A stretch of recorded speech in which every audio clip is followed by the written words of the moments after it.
In the early 2000s, one name was synonymous with mobile phones.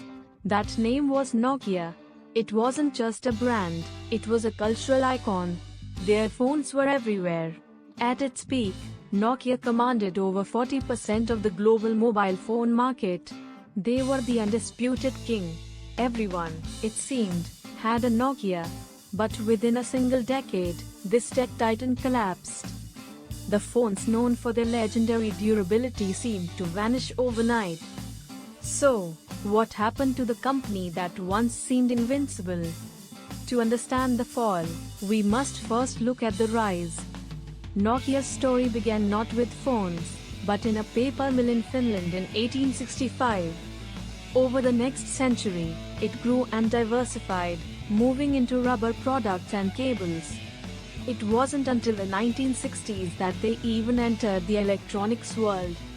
Their journey to mobile phone dominance was a long one. They made car phones, then bulky transportable phones. But in the 1990s, everything changed.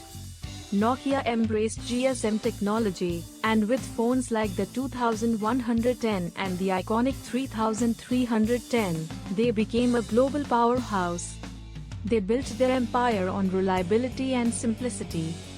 Nokia phones were known for their indestructible build, incredible battery life, and user-friendly software. Features like the Snake game and customizable ringtones made them more than just a tool. They were a part of your identity. But as the new millennium progressed, the world was changing. A new kind of phone was emerging. This new device wasn't just for calls and texts, it was a portable computer with a full touch screen. On January 9, 2007, a man in a black turtleneck held up a device that would change everything. The first iPhone. Nokia executives famously dismissed it. They believed people wouldn't want to type on a glass screen.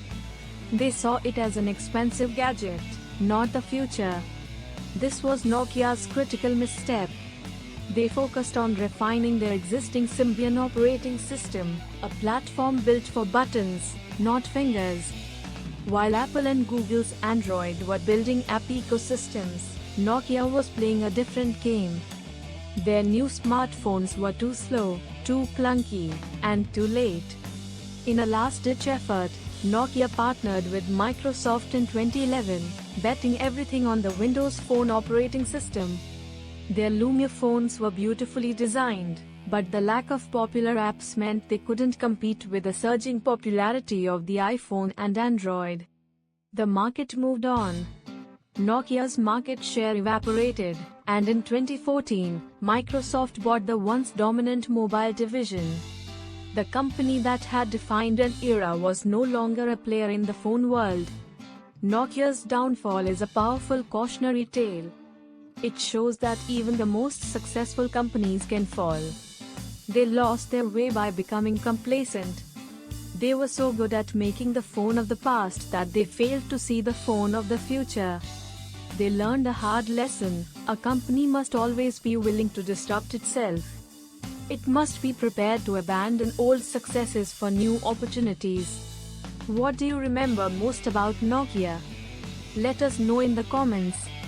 And if you enjoyed this journey through tech history, be sure to subscribe for more fascinating stories.